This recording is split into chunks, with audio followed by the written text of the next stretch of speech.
कड़क मिजाज के आईपीएस अधिकारी आरएस भट्टी बिहार के नए डीजीपी बनाए गए हैं।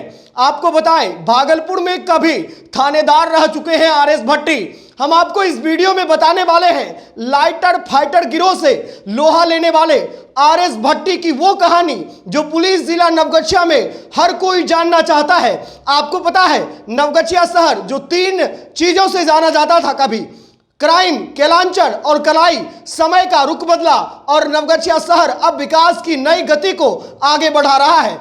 शहर ने बहुत कुछ देखा है, अपराधियों का आतंक भी झेला है, लेकिन इस शहर में कभी थानेदार बनकर आरएस भट्टी गए थे। वो दौर था 1992 का, बताया जाता है तभी बिहपुर में थानेदार बनकर पहुंचे थे आरएस भट्टी। उस समय कोसी के इलाकों में अपराध का आका बन चुका आरएस भट्टी ने तमाम आतंक के गिरोह का पर्दाफाश किया था।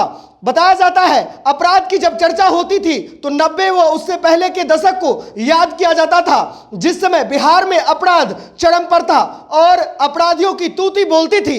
भागलपुर में उस समय कई गिरोह का आतंक था। बिहार के नए डीजीपी आरएस भट्टी तभी प्रशिक्षु आईपीएस के तौर पर बिहपुर थाना में बतौर थानेदार भेजे गए थे।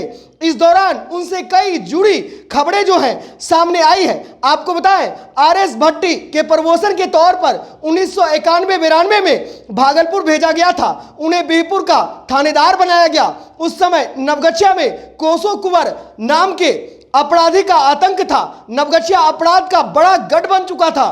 कैलाश मंडल और कुसो कुंवर का लाइटर गिरोह के बीच लगातार आतंक था। लाइटर और फाइटर गिरोह के से लोगों में दहशत का माहौल था। दोनों गिरोहों के बीच जब टकराव हुआ तो 50 से अधिक लाशें गिरी। इस दौरान आईपीएस आरएस भट्टी की यहां एंट्री हुई थी।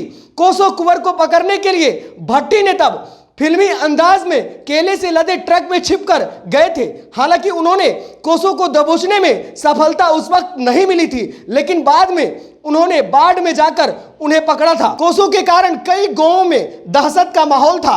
कुछ साल पहले कोसो कुंवर का इलाज के दौरान पटना में देहांत हो गया, लेकिन उसके बाद आतंक का आका बन चुके सभी अपराधियों को आईपीएस आरएस भट्टी ने ही शांत किया था। बिहपुर के जयरामपुर इलाके में ग्रामीणों की मदद लेकर उन्होंने गिरोहों को नकेल कसा। गांव के लोग आज भी उस दौर को याद करते हैं और आईपीएस आरएस भट्टी की तारीफ करते हैं। आपको बताएं, पुलिस जिला नवगछिया जो अपराधियों का गढ़ बन चुका था, उस समय में बिहार के नए डीजीपी थानेदार बनकर पहुंचे थे। वहां उन्होंने जाकर तमाम आतंक के अपराधियों की सूची बनाई थी और उसके बाद ग्रामीणों से मदद लेकर कार्रवाई की थी। कहा तो यह भी जाता है भागलपुर में अपराधियों को नकेल कसने वाले पहले थानेदार बने थे, जिन्होंने अपराधियों को थाने लाकर जमकर पिटाई की थी।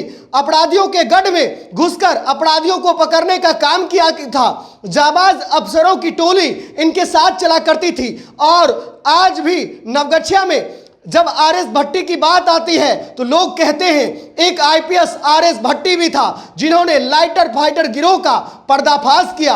अब आतंक के गढ़ से बिहार आगे निकल चुका है। बिहार की नई कीर्तिमान जो है देश दुनिया में स्थापित हो रही है और आरएस भट्टी बिहार के नए डीजीपी बनाए गए हैं। कड़क मिजाज के आईपीएस माने जाते हैं आरएस भट्टी और उनसे जुड़ी कई कहानियां अब लगातार सामने आ रही है। देखना दिलचस्प होगा जिस तरीके से बिहार में लगातार अपराध की गतिविधियां सामने आती है तो नए डीजीपी साहब इस पर लगाम लगाने में कितना सफल होते हैं। उनके कारनामे, उनके जाबाजी की हर जगह तारीफ होती रही है, तो अब बड़ा पद उन्हें पुलिस महकमे में मिला है। इस बड़ी जिम्मेदारी को कैसे संभालते हैं ये देखना बेहद दिलचस्प होगा। आप देख रहे थे बिहार टॉप। धन्यवाद।